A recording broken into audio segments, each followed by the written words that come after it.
Salam, namaste, sat shri akal. Hey folks, myself Sandeep Bose and welcome back to my channel The Dark Rider 2.0. Welcome back to my another information blog.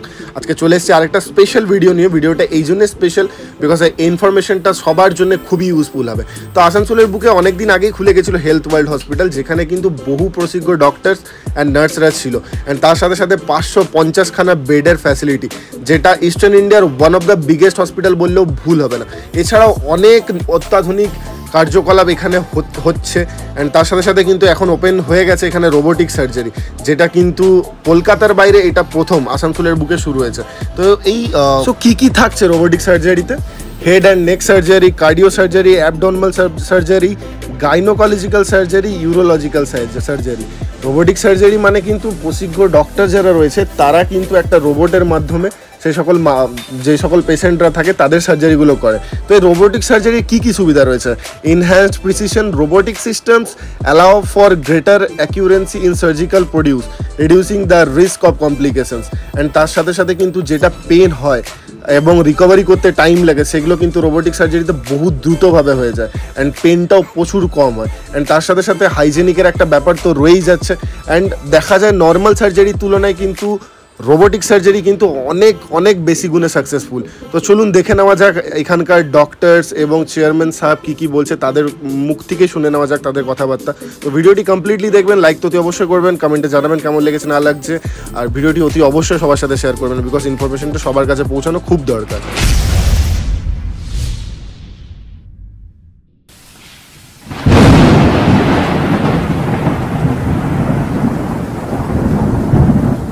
Robotic surgery team of the health world group এখানে দুর্গাপুর, আসানসোল সব মিলিয়ে আছে। এনারা locally যে surgeon train হতে চান তাদের training এরা টেক আপ করবেন, তাদেরকে এরাই ট্রেন করবেন এবং এইভাবে এই রোবোটিক সার্জনদের সংখ্যা যেখানে পশ্চিমবঙ্গ পিছিয়ে ছিল সেই সংখ্যাটা কিন্তু বাড়বে।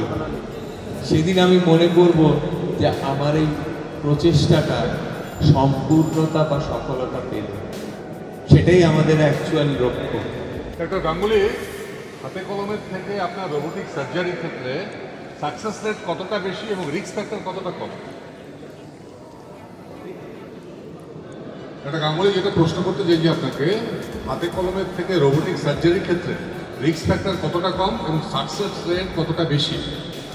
রিস্ক ফ্যাক্টর যে কোনো সার্জারিতে যেটা রিস্ক ফ্যাক্টর থাকে সেই রিস্ক ফ্যাক্টর যে কোনো সার্জারিতে থাকবে স্যার। তার কারণ আজকে ধরুন একটা গলব্লাডার সার্জারিতে পেটের মানে মৃত্যুর রিস্ক হয়তো 0.05 বা তারও কম পার্সেন্টেজ, ঠিক আছে? 0.05 মানে 1000 জনে 5 জন বা আরও কম 1000 জনে 1 জন। রোবোটিক্সের ক্ষেত্রেও রিস্ক ততটাই, তার বেশি না। ল্যাপ্রোস্কোপিক গলব্লাডার সার্জারিতে এই পুরোটা নির্ভর করে 3টে জিনিসের ওপর। আপনার শরীরের যে স্ট্রাকচারটা সেটা কি অবস্থায় আছে, যিনি সার্জারিটা করছেন তিনি কতটা অভিজ্ঞ। আজকে যেমন এনারা সবাই মোর দ্যান 10 ইয়ার্স এক্সপিরিয়েন্স, কালকে যে পাস করেছে তার হাত আর এনাদের হাতে তো একটা বিরাট ফারাক। তো এইটুকু ফারাক তো থাকবে সাহেব। সেই জন্যই তো আমরা সিনিয়র ছাড়া we do not take in persons যারা খুব জুনিয়র, তাদেরকে আমরা নিই না বিকজ তাদেরকে আমরা পেশেন্টদের কাছে প্রেজেন্ট করতে পারবো। Now we all got to know what Dr. Ganguly said about this subject. Now we'll directly go to Dr. Da. আমাদের টিমের রনি দা ডক্টর দাকে ইন্টারভিউ করেন and he explained the whole process in detail. So let's go over to the interview. Sir, প্রথমে আপনাকে ধন্যবাদ আমাদের সাথে একটা ইন্টারভিউ সেশনে আসার জন্য। তো আমার ফার্স্ট আমি আপনার নামটা স্যার? আমার নাম ডক্টর সমীর দাম। আর আমরা আমাদের আসানসোল ইউটিউবার্স ফ্যামিলি থেকে আপনার কাছে কিছু কোয়েশ্চেন করব। সেটা হচ্ছে যে আজকে আমাদের আসানসোল হেলথ ওয়ার্ল্ডে রোবোটিক সার্জারি শুরু হলো, আজকের থেকে সেটার গ্র্যান্ড ওপেনিং হলো, যেটা একটা সুন্দর প্রেস কনফারেন্স হলো। তো স্যার আমার ফার্স্ট কোয়েশ্চেন হচ্ছে, অ্যাজ এ নর্মাল পার্সন, আমরা তো আর মেডিকেল প্রফেশন থেকে বিলং করি না, অ্যান্ড যারা যারা ভিডিওটা দেখবে তারা হয়তো বেসিক্যালি নর্মাল পিপল লোক জন্যই দেখবে। তো আমাদের এইখানে আমাদের এরিয়াতে ওয়েস্ট বেঙ্গলের মধ্যে আর কোথাও কি এই রোবোটিক সার্জারিটা অ্যাভেলেবেল? ওয়েস্ট বেঙ্গলের মধ্যে কলকাতাতে বোধহয় হয়, কিন্তু ইস্টার্ন রিজিয়নে এই দিকটাতে আর তো কোথাও রোবোটিক সার্জারি। আচ্ছা, আর মানে আমাদের এই health well first. North Bengal সাইডে থাকতে পারে, আমার নলেজে নেই। Okay sir. বাট কলকাতাতে আছে, কলকাতাতে হয়তো আছে, আমাদের এই সাইডটাতে নেই। তো স্যার নর্মাল সার্জারি আর রোবোটিক সার্জারির মধ্যে ডিফারেন্সটা কি হয়ে যাচ্ছে? নর্মাল সার্জারি তো অনেক রকম হয়ে গেছে। আমি যখন সার্জারি করতাম তোমার মতো বয়সে, তখন তো পেট কেটে গলব্লাডার করা হতো। আচ্ছা। তারপর সেই পেট সেলাই দিতে হতো, বা দুদিন ধরে নাকে নল রাখতে হতো, কষ্টদায়ক ছিল। আস্তে আস্তে যত দিন বাড়ছে, সায়েন্স যত অগ্রগতি হচ্ছে, তত তোমার মানুষের কষ্ট কমিয়ে অপারেশনস করা হচ্ছে। যেমন ধরো নি ট্রান্সপ্লান্টেশন। আজ থেকে আমি যখন ছাত্র ছিলাম, আমি যখন ডাক্তারি সবাই শিখছি, তখন নি ট্রান্সপ্লান্ট একটা মানে বিশাল ব্যাপার ছিল। আজকালকার দিনে নি ট্রান্সপ্লান্টটা অনেক ইজি হয়ে গেছে, প্রসেসিসটা বেটার হয়ে গেছে, পেইন ম্যানেজমেন্টটা একটা মানে অসাধারণ জায়গায় চলে এসছে, যাতে মানুষের নি ট্রান্সপ্লান্ট করার পরেও অত ব্যথা হয় না। তো এই যে যত সায়েন্স বাড়ছে, সায়েন্সের অগ্রগতি হচ্ছে, তত মানুষের চিকিৎসার পরিষেবাটা অনেক ভালো হচ্ছে, মানুষের কষ্ট অনেক কম হচ্ছে।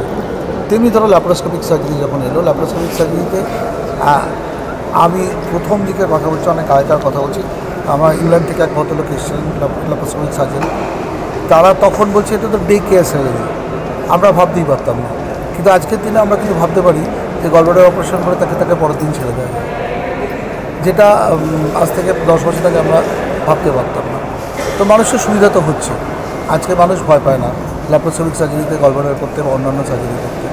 তো ন্যাচারালি এই জায়গাটা রোবোটিক্সের আসতে সময় লাগবে, কারণ এটা ডক্টর গাঙ্গুলি থেকে বলেছেন যে শুরু প্রারম্ভের প্রারম্ভ। এখন রোবোটিক্স শুরু হচ্ছে, এটা এই জায়গায় যেতে আরও 5 বছর লাগবে। মানুষের অ্যাকসেপ্টেন্স থাকবে, কারণ এতে তো ভালোই হচ্ছে, ক্ষতি তো হচ্ছে না, মানুষের সুবিধাই হচ্ছে।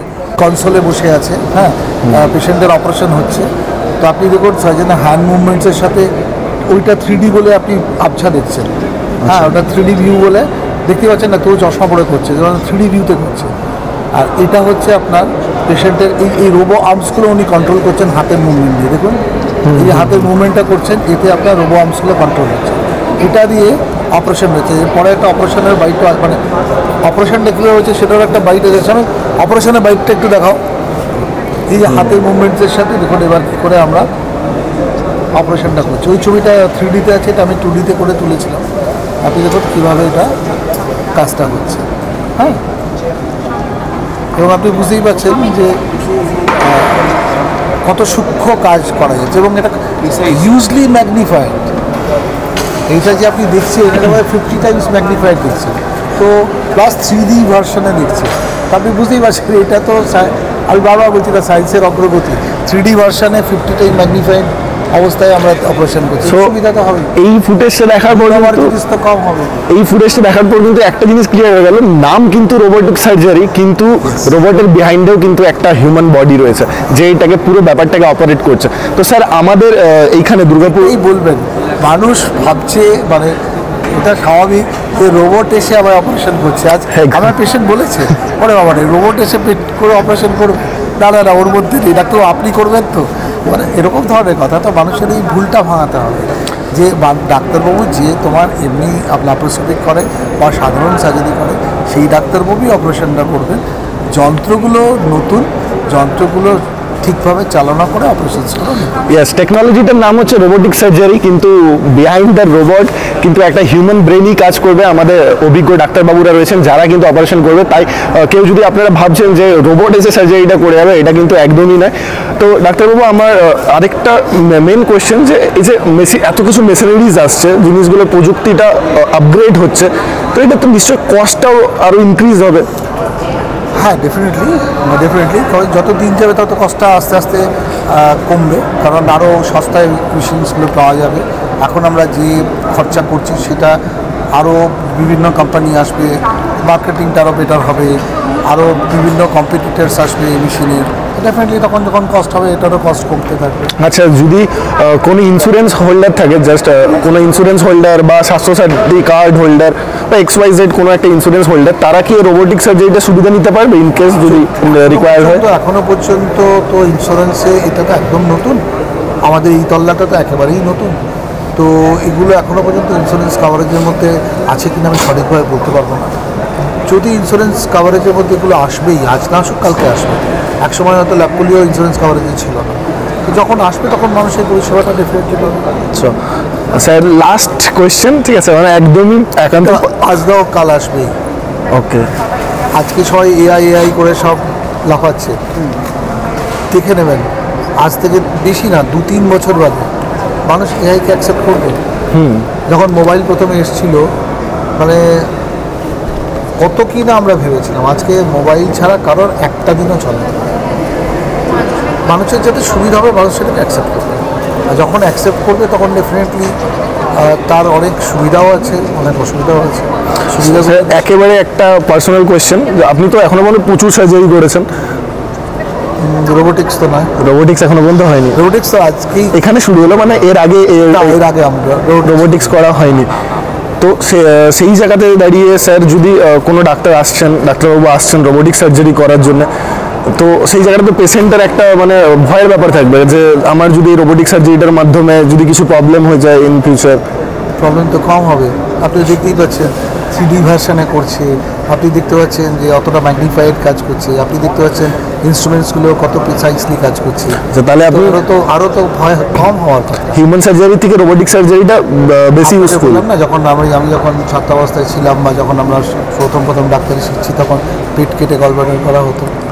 আপনাদের যদি দাদু ঠাকুমাদের কারোর গলব্লাডার হয়ে থাকে, এখনও তারা যদি সুস্থ থাকেন, দেখবেন জিজ্ঞাসা করে পেটে এত বড় কাটা দাগ, 2 দিন নাকে নল পরিয়ে রাখতে হতো, 2 দিন জল দিয়ে স্যালাইন চালাতে হতো, এত মোটা ড্রেন দিয়ে রাখতে হতো। সেই জায়গাটা কিন্তু মানুষ বেরিয়ে এসছে।